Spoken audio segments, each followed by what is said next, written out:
Zillow said what? Is it right? Is it wrong? That's what we're going to talk about today on Just My Opinion. This is Jessica Duncan's Just My Opinion, and I'm Jessica. There's no handbook to owning a home. That's why I go beyond the transaction to share my opinion for adulting made simple. So today we are talking about Zillow. What's right? What's wrong? I get this call all the time. Zillow said this? Zillow said what? Is it right or is it wrong? Let's talk about Zillow. Let's dig into this. Is it right or is it wrong? And how do they come up with this information? First of all, what we have to do is talk about how Zillow gets its information. So what does it do? There's a ton of information on Zillow, but where does it get it all from? So there's no person looking at this information and processing it or putting logic behind it. But what Zillow does is it has an algorithm that scrubs the internet, right? So it takes an address and it's going to scrub the internet and look for anything related to that address, to that property ID, and then try and put it all together in a little package and present it as it is. But there is no one actually deciphering that info. And that's the key point there, is this is a computer generated information. And so there's a lot of information you get on Zillow. So not only does it give you its Zestimate, so what is it worth? It'll also give you square footage, bedrooms, bathrooms, things like that, right? Previous sale history. But let's talk about all this. Is it right or is it wrong? So first, let's talk about the sales history and whether that's right or wrong. There's a lot that Zillow can't interpret or understand. For example, if you have a couple that had a separation and one person bought the other person out, it's not going to show that, right? So it's going to look like maybe that house sold for half of its value. And so if you're looking at making an offer on the place and you're like, wait a minute, it just sold 2 years ago for whatever amount, and that now they're wanting this. Well, maybe it wasn't a true what we call an arm's length transaction. So maybe it was a situation that a couple separated and they agreed one person was going to keep the house and they bought the other one out. It could have been a situation where an estate happened, someone passed away, and maybe one sibling bought the other siblings out. There's so many different things that could have happened, and that's one thing Zillow can't see. It can't look at it and determine the names and the people involved, and was this a true arm's length transaction, or was this just a regular transaction and a normal sale? Also, whenever Zillow is looking at determining that price and that Zestimate, what they're looking at is the price per square footage that houses have sold for in the area, right? So in the neighborhood, how much price per square foot? So it's using the tax rolls, it's getting the square footage there, it's looking at the neighbor's house down the road, and it sold for that square footage, so I'm going to apply that to this square footage, and all things being equal, this is what it's worth. Well, the problem is not all things are equal. There's no one looking at these houses. There's no one going, you know what? That transaction right down the road that sold, maybe it was a distressed sale and it was uninsurable. So that's a big deal in Florida. If we can't get insurance on the property, you can't finance the property, and therefore it sells at a different price per square foot than if it was a property that had a newer roof and a new AC and has been updated throughout. So these are things that Zillow can't see. On the downside too, Zillow can't see that maybe that house had a pool and yours doesn't. Well, that's not really a comparable comp. When we're comping a house, we need to use a house that has a pool to comp a house that has a pool. Or if neither house has a pool, or if your house doesn't have a pool, we need to use a comp that doesn't have a pool, right? So Zillow can't see that. The other thing that a lot of people don't think about is average price per square foot actually changes. So what do I mean by this? You have a neighborhood of all similar homes built, same builder, same type of specs, same school zones, everything's very similar, right? But you have a 1,500 square foot home in that neighborhood and you have a 3,000 square foot home in that neighborhood. With all things being similar, the 3,000 square foot home is going to go for less per square footage than 1,500. As a general rule, anytime you go down in square footage, you go up in price per square footage. When you go up in square footage, you go down in price per square foot because you're buying in quantity is the easiest way to think about it, right? If you buy one of something or you buy 100 of something, you generally get a better deal buying 100 than one. If you buy a smaller square footage, it costs more to build it. As it gets bigger and bigger, it is less per square foot to build to add on to. And that's one thing that Zillow doesn't take into consideration. So in the neighborhood, you could have a 1,500 square foot and a 3,000 square foot house that it is trying to say they're worth the same amount square footage wise. But that's not how we appraise or do a comparable analysis on a property. When we're doing a comparable analysis, so a comparable analysis is when a real estate agent comes out, they sit down with you, they look at the houses that have sold in your neighborhood, what they've sold for, or comparable houses. They also look at what is active on the market, what is currently pending on the market. So they're looking at it to do a comparative market analysis of what your home is worth. What an appraiser does is very similar, but it's only looking at the history. And when an appraiser goes to do an appraisal on your property, one of the things that they have to look at is that square footage difference. They want to stay in a similar square footage. So as a general rule, they want to be within 400 square foot on either side. So if your house is 2,500 square foot, they're going to go, let's say 2,100 to 2,900. Now, if it crosses a threshold, they may not want to. So for example, you may not compare a 600 square foot home to a 1,200 square foot home because you've went over 1,000. Or sometimes even 2,000 can be a big threshold. 3,000 is a big threshold. So once you get over 3,000, though, it's not as bad. A 3,000 square foot, let's say 3,500 square foot to 4,000 square foot, that's not actually that big of a difference. But when you're in a lower square footage, there is a very big difference. So as it's looking at that price per square foot, let's say your neighbor did a bunch of upgrades that you did not. They came in, did custom countertops, maybe some beautiful quartz, special order, beautiful tile backsplash. They tore out that acrylic shower insert and did a beautiful walk-in tile shower with a rain head and multiple body sprayers. So maybe they did all those upgrades and you didn't, but their house recently sold. It could be using that price per square foot and applying it to your house, but you don't have those upgrades. So that's just another example of how a algorithm or computer cannot look at it and determine the true value. You need a true professional to look at it. You know, another thing Zillow can't see are these weird layouts. So sometimes we call them functional obsolescence. Sometimes it's just a weird layout, but there are things that Zillow can't see. So if this house has been so customized that there's this weird layout, it can't see that, and it's not going to take that into consideration. It's also not going to take into consideration, does the house have a smell? Was it smoked in? Does it smell like dogs or cat urine or anything like that? Zillow can't smell your house. It's not smell-o-vision, right? So they can't come in there and smell your house and walk through your house and see the layout and truly understand how its marketability is going to go into that price per square foot and apply a good Zestimate to it. Sometimes we've over-customized a house, and while it may have worked for your family, it may not work for another family. And so if there's a weird layout, and here I'll give you a prime example of this. So there is a house that I sold that had an addition added onto it, and it was actually a 1-bedroom, 3-bath house initially. But then over time, it was added onto, and this gorgeous great room added on and things like that. But the extra bathroom, that second bathroom, was added on at the other end of the house from the bedrooms. So you've got 3 bedrooms and 1 bath at one end of the house, and then a whole nother bath at the other end of the house. So we call that like a functional obsolescence. The house really is not operating as a 3-2. And someone who wants a 3-2 is going to come walk through and go, wait a minute, people aren't going to go to the other end of the house to take a bath, right? So it doesn't have a true primary bath for the primary bedroom, even though it's a 3-2. So Zillow can't see that. It can't take that into consideration. It doesn't understand that. It also is not going to understand things that are going to make it highly demanded. So maybe your property is in this prime location that everyone wants to be in. And you know what? In your neighborhood, this is the best spot.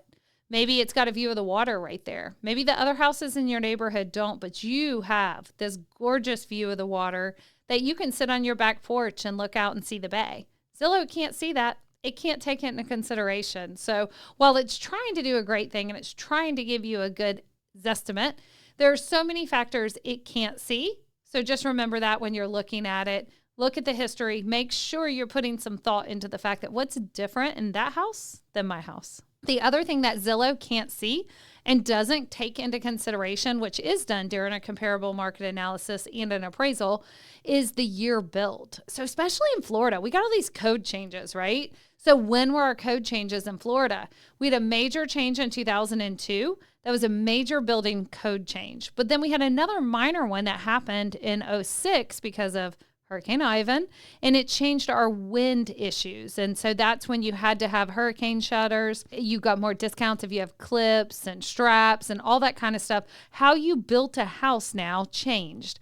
And that was in 2006, but it does relate to when the permit was pulled. So when I'm comping a house, let's say that was built in 2007, but there's a house in 2006, I have to really dig in and make sure, does that house have what that 2007 house has?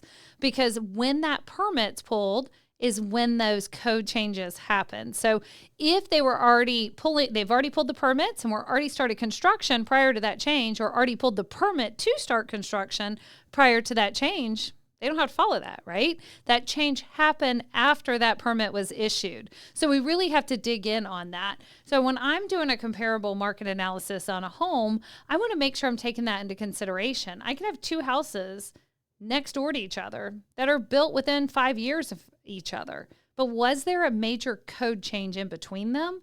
Because that's going to affect the insurance cost. That's going to affect a lot of things on that property. And Zillow can't see that. It doesn't know that, doesn't understand that, doesn't understand code changes in Florida. It can't look at the property and go, wow, does it have hurricane protection? Are there the little studs here to put the hurricane protection on? Or does it have impact windows? It can't see that. Another thing Zillow can't really look at is, does it have a detached garage? So maybe it's got a 2-car attached garage, but then also a large shop or detached garage, which are highly valued in our area. And some of those shops could be a $100,000 shop. That's a big difference in property value and a big value to a buyer that Zillow cannot see. It may know that there's a detached building, but it doesn't know if it is a on slab, insulated, spray foam insulated, $100,000 red iron building, or is it a portable building, right? That's actually tied down like a mobile home with hurricane straps, or hurricane ties. So there's a very different type of outbuilding, and Zillow can't tell what that is.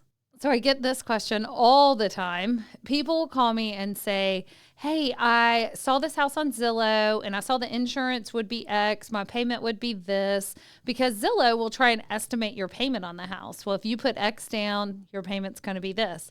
So remember, Zillow is scrubbing the internet looking for information. So the property taxes and homeowners insurance may not be right there. And it's so frustrating for customers who are from out of state trying to look here, and they see that, oh no, the insurance is only going to be $100 a month on this house. So we're looking at $1,200 a year.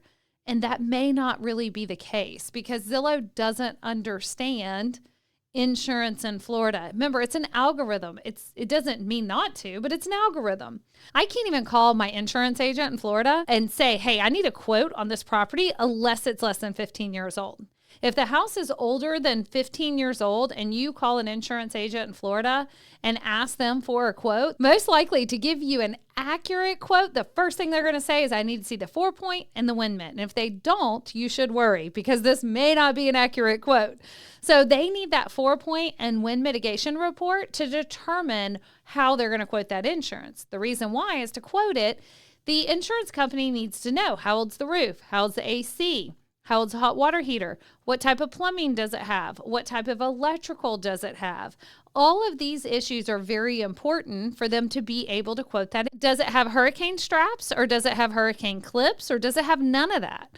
And these are all things that are listed on the 4-point. The 4-point's even going to show the nail pattern, the 4-point and the wind mitt are going to show the nail pattern even of the shingles on the roof. It's also going to talk about if it has a metal roof or not.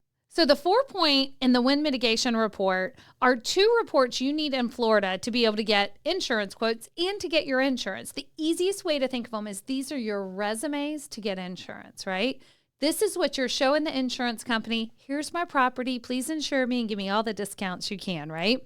So without those, you can't get an honest quote. So how is Zillow going to take a property address and figure all this out? It doesn't know if it has shutters or impact windows or what type of wiring.